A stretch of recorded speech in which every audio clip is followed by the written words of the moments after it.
This program is brought to you in part by SalCal Real Estate Connections.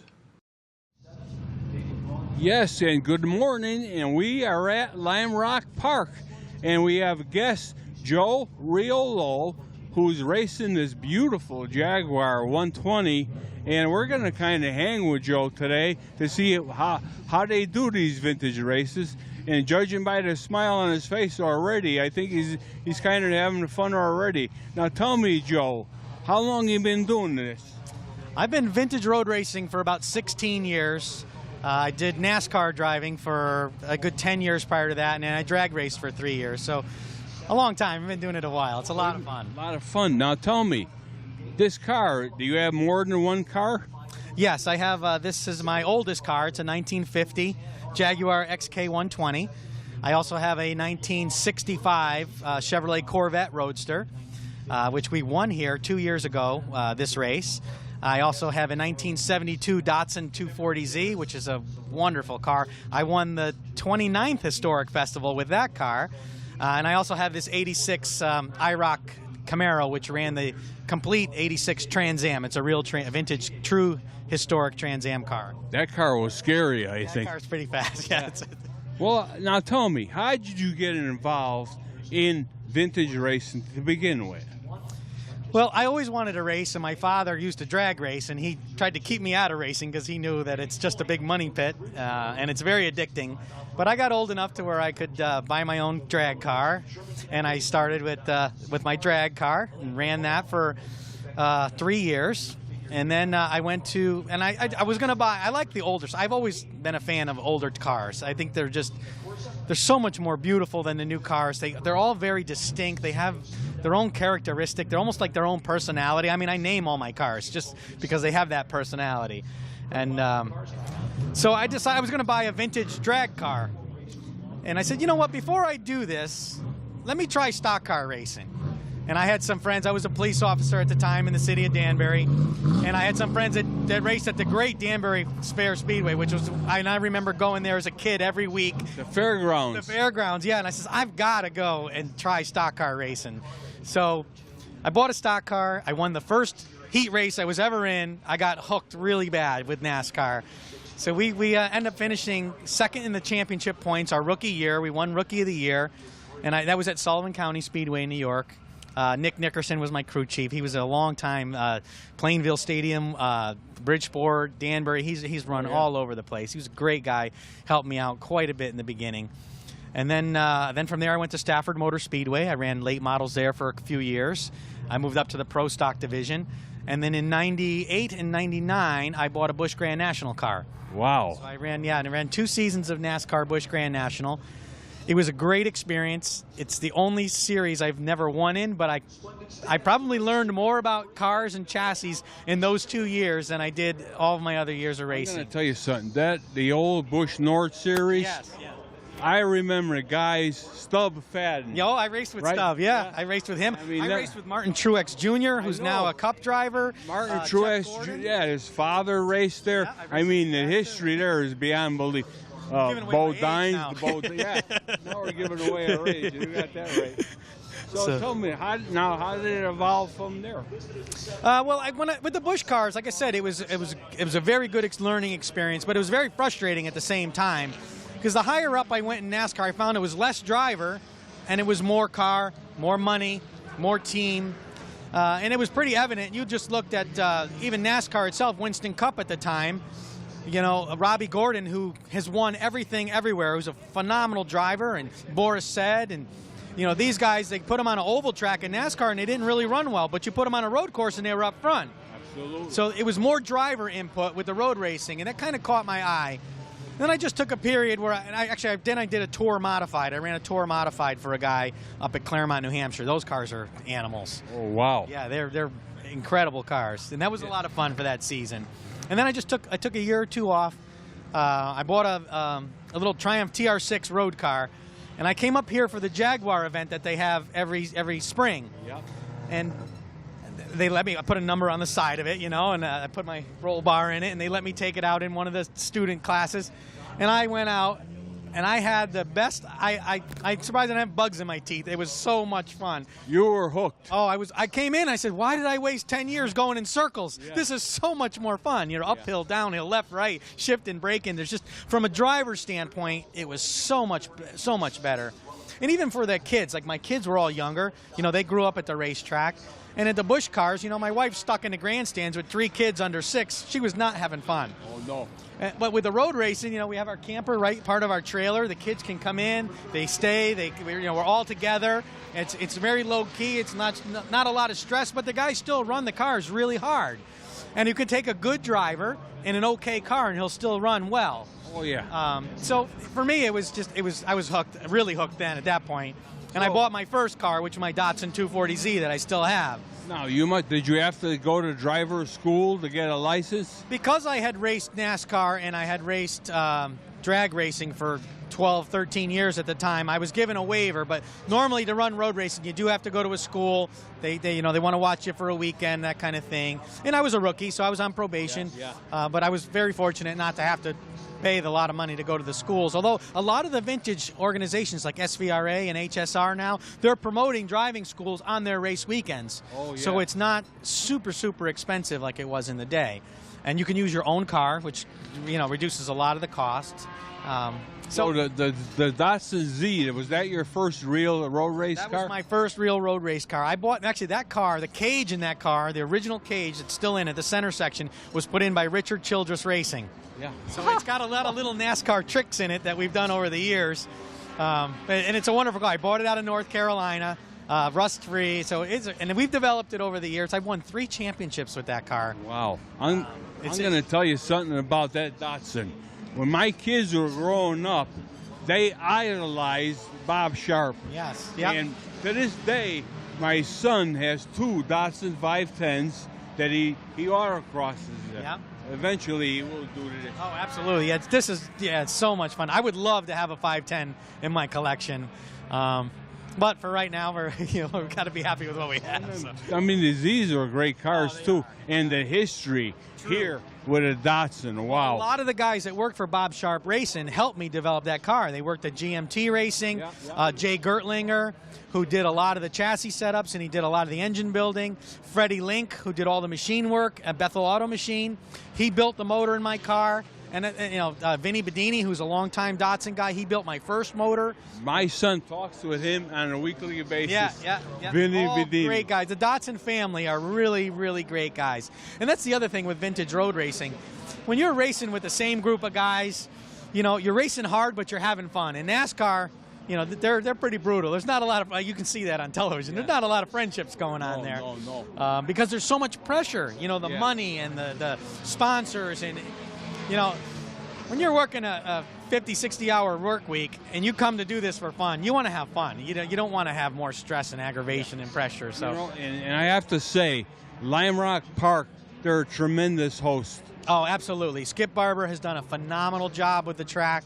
I can't say enough. Murray Smith, this is one of my favorite all-time events. You'll see cars here that you've never, or probably will ever see again in your lifetime. Just last year we had Sterling Moss and Juan Fangio's Mercedes, the one that Juan Fangio won the Formula One championship with, and the Mercedes Gullwing that Sterling Moss won the Mille Miglia with in 1957. So they were on loan from the Stuttgart Museum in Germany. So if you weren't here, chances are you're never going to see those cars. I've seen cars from the Collier collection. Yes. Just phenomenal. Yeah, unbelievable. We're such a small fish in this pond, and it's an honor just to be here to run with some of these cars. I'm out there with Ferraris, old, beautiful Ferraris, and just to be on the track with them at the same time, let alone see them, it's for me, it's an honor. I have to tell you, we can't wait to see you out there, and judge it by that smile, I'm sure you're going to have a good time. Yeah, this is a great car. This actually has been documented. This is the last XK Jaguar to run in SCCA national competition. It's been a race car since 1980. Wow. Tony Barbetto campaigned it for many years in SCCA. And, we've just been developing it a little bit more, trying to get it a little more period correct looking from SCCA to vintage. We've added the Brooklyn windscreens. We put the period correct seats in it. you know, the right livery, the leather strap on the hood, just little things to really make it look more period correct to fit in. Now tell me something. You have people to help you out here? Do you want to give it a little credit to? Oh, absolutely. I mean, they're over the years. I mean, I don't think I can name everyone, but they're. Art Regan has been one of my biggest sponsors. He's helped me out. He owned Carland Auto Body, which he just recently retired. I'm trying to pull him out of retirement because for my new shop, they want to put a body shop in there. But yeah, he's helped me out tremendously. He did the Datsun, the body work on the Datsun and the paint. He did my 65 Corvette, which if you haven't seen it, it's absolutely gorgeous, gorgeous car. And we did some work on this, cleaning it up, getting it ready. He did the paint work on the Trans Am car for me. So all throughout the years, he's been so good to me. I have to thank the guys at Economy Signs. They've always done my lettering and graphics for me for years. I'm sure Ray Ziza has a soft spot in your heart. Center. Oh, yeah, he's a great guy. He's really fun to run with. Wonderful guy. He's got an awesome business, Corvette Center here in Connecticut. And, you know, Derek Van Lent, he's always been a great crew chief of mine. Peter Almeida has helped me out. I mean, there's so many. Obviously, I have to thank my wife for putting up with me with this little love affair I have of cars. Yeah. My daughter, who's always been, I mean, she's come to track with me when we used to sleep in the back of the truck in a futon. She didn't care. She spent the whole weekend and just had such a great time. Well, we're going to have a little chat with her, too. Now, tell me, where do you call home, Joe? I live in Woodbury, Connecticut, so Lime Rock is my home track. Yeah, we're about 50 minutes away from here. It's been a great time. My oldest son, Jonah, started driving this last year. I was his instructor. For his 21st birthday, I bought him the weekend and was his instructor. And in the beginner class, after the end of the first day, he was the fastest car in his class. They moved him up to the advanced class, and he was 4th fastest overall. So, I mean, I'm afraid I might have to put him in one of my cars eventually. Yeah, pressure's on. The pressure is on, let me tell you. I just don't want him to run faster than me. You know, it's still an ego thing. It won't be a good thing at Thanksgiving, right? He'll probably be faster knowing him. He's got, I tell you, I'm just amazed. It's for me to be a proud father. To see the car control he has, and I didn't really have much to do with that. He's probably just goofing around on the streets, but he's just got some great car control. Kids today are a lot different. Their reaction is not like us. No, it's true. And yeah, and just the natural feel he has, and he plays all the video games. And I used to be, those video games don't help. But I tell you, just after watching his performance and what he's done in a car, he's made me a believer. So. It must be good. All the Formula One guys are doing it. Yeah. Now tell me, the Jaguar is your oldest car, right? Correct, yeah. And do you like racing this car a little bit more than the other ones? It's very, very different. This car, you have to really finesse it around the track. You know, double clutch, rev match, because it's got the old Moss gearbox. Yeah. You know, it's 67-year-old technology on most of the car. Where you get into the Corvette, and that's just brute force. You drive that with the gas pedal. I mean, you could turn it with the throttle. So that one's, you know, your hands full there. The Datsun, that's like a Cadillac. That car, they've just been so well engineered from the beginning.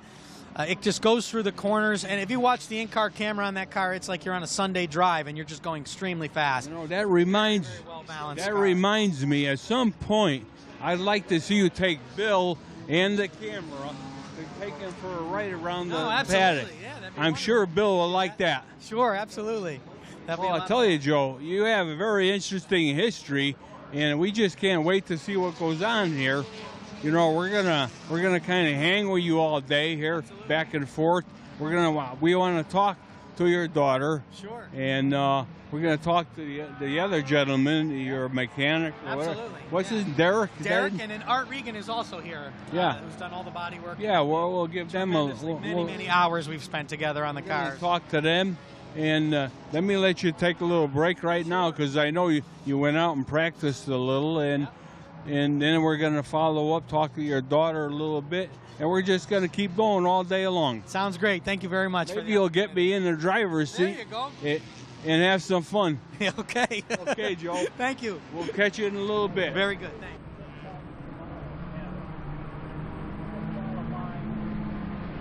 Yes, Joe will get out and do some practice and also get ready to do some qualifying. Boy, let me tell you, judging by the way he was bringing this car around the track, I think we are in for a fun day today.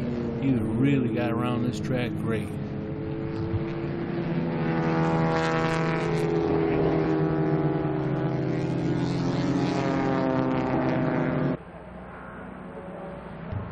Of course, the more Joe was out there, the better he got, and he would end up qualifying like second. And let me tell you, he was going to be a force to reckon with in the race, without a doubt.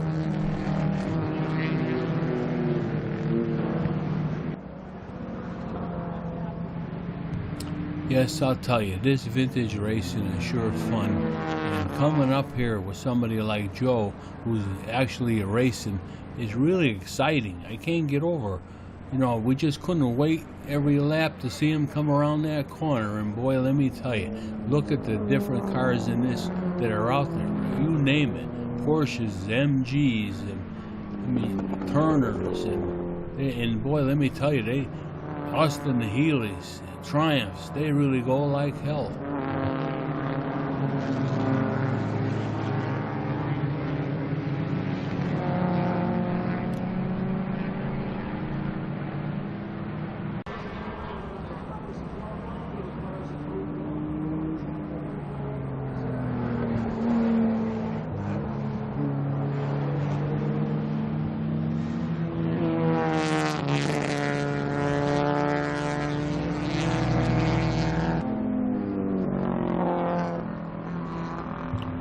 Well, when it's said and done, Joe would have qualified right up near the top, and we expect a lot of great things to happen on race day, and this car really went around the track beautiful, this Jaguar, and Joe was really special, I'll tell you.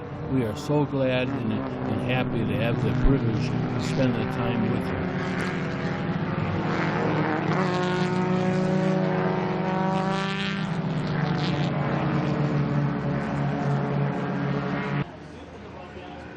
Well, Joe, just come back in from another session, and it looks like you're getting comfortable out there, huh? Yeah, the car's running really, really well.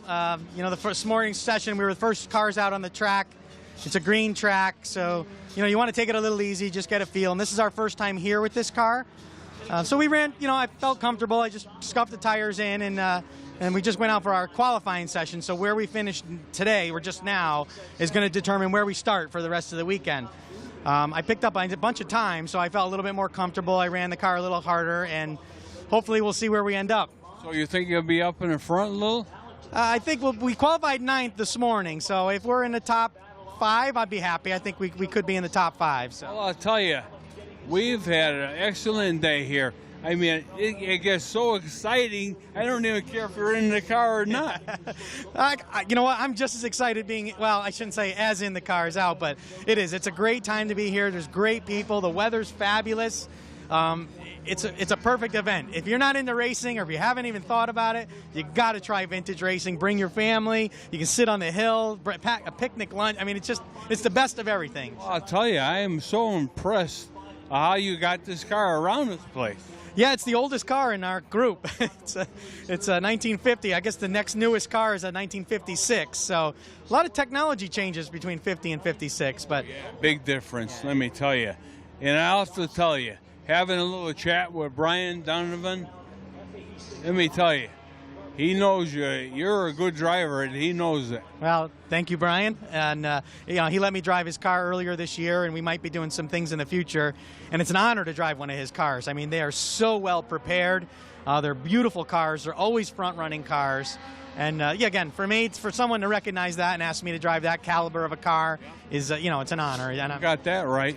Well, I have to want to thank you for today, and Billy will be back tomorrow to cover the race. All right. And hopefully things will go good.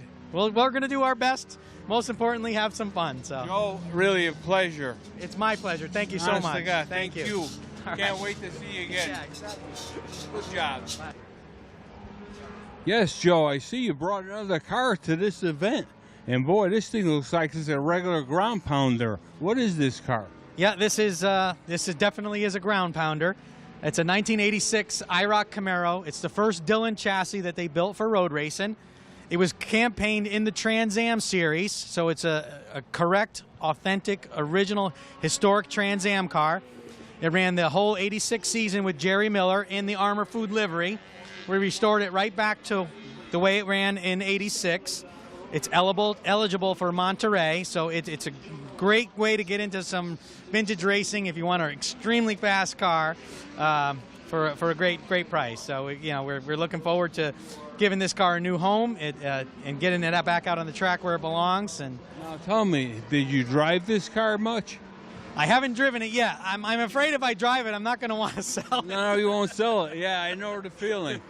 It's a gorgeous. I tell you, the car is gorgeous. Yeah, it is. And that's one of the beauties about when you go vintage racing. The cars are an investment just as much as they are, something to enjoy. When I ran NASCAR at the end of the season, the car was worth nothing. You get the proper vintage car with good history, and they're only going up in value. And so this is a great way for someone to get into vintage racing, be in the black right away, and drive it and enjoy it. And this is the 50th anniversary of Trans Am. This is a great car. This car raced against Elliott Forbes Robinson, Willie T. Ribbs, Paul Newman, Wally Dallenbach. I mean, this car has been on track with all of those guys that whole 86 series. Wow, what a history! Wow. Yeah, it's a really neat, really fast car. It's 600 plus horse, 680 horsepower. Small block. Now, if somebody's interested to buy this car, how do they get a hold of you? Well, I own Woodbury Automotive, so they can either get a hold of our website, woodburyautomotive.com, or you can give me a call, 203-417-6624. I'd be happy to talk to you about the car. I own Woodbury Automotive. We're actually going to be changing our name and moving our location. We just bought a 9,000 square foot building on Main Street in Watertown, Connecticut. So we're going to go back to that nostalgia. It's Route 63, so it'll be Route 63 Automotive instead of the Route 66. But we're really looking forward to it. We're going to have a 2,200 square foot indoor showroom just for sports and classics cars. Yeah. So we'll be doing sales, consignment, storage. We've got 6 large service bays, 3,000 square foot shop for all our service. We service every make and model, modern day cars as well as vintage cars. And then we're looking to put a body shop in, so we're going to be the one-stop shop for all your car needs. Whether your wife's Mercedes needs brakes, or you want to bring in your old MG for a head gasket. I mean, we can. Now tell me, you mean to tell me that vintage racing has got you to that point? Yeah, I mean, I've been very blessed. I was a police officer for 20 years in the city of Danbury, and I grew up with cars. My dad had garages, so it was a real easy transition for me after I retired. And I just did basically some sports and classics cars when I first retired out of the house. And, the business grew, and I got to the point I have 2 full-time techs that work for me. We're actually looking for a 3rd guy when we go to the new building. And again, we've been very blessed. I started in 2008, which is like the middle of the recession. But the Lord's given us the great opportunity to grow the business and to develop it and move on. And, our customers are happy. We keep them happy. And you treat people right, they come back. Well, I could tell you're a people person. I could just having my chat with you. You could tell you're a people person. Thank you. Yeah, I always say my wife is the brains of the company. I'm the face. She's got all the degrees in college, and she's great with the money. I'm just I can talk all day. Yeah. Okay. Well, we hope you find a home for this car. It is gorgeous. Believe me, I love to park it right in my garage. Yeah, somebody will definitely not be disappointed if they look at this car. It's a wonderful car. Matter of fact, the auction people have valued it anywhere between $70,000 and $85,000. So, they're really starting to climb. I'm asking $55,000 for it. So, like I said, you're already in the black. It's a great car.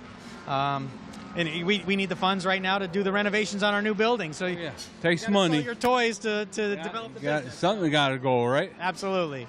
Well, okay, Joe, we're going to let you go. I don't want to tie you up no more for a little while, and then we're going to catch you out in the next practice. Sounds good. Thank you very much. And that's coming up, I think, at 2 o'clock, right? Yes, 2 o'clock. All right, buddy, you're excellent. All right, thank you. You got to teach me how to do a few of these things. Absolutely. All right, buddy. You want me to...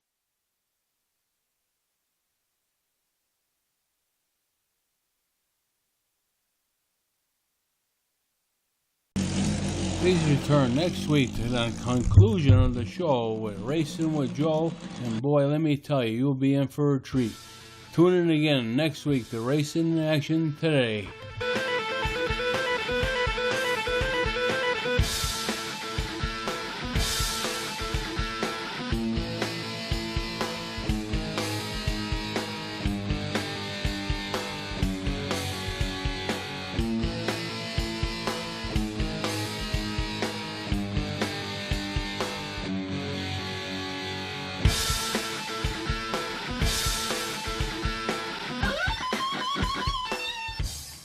This program is brought to you in part by SalCal Real Estate Connections.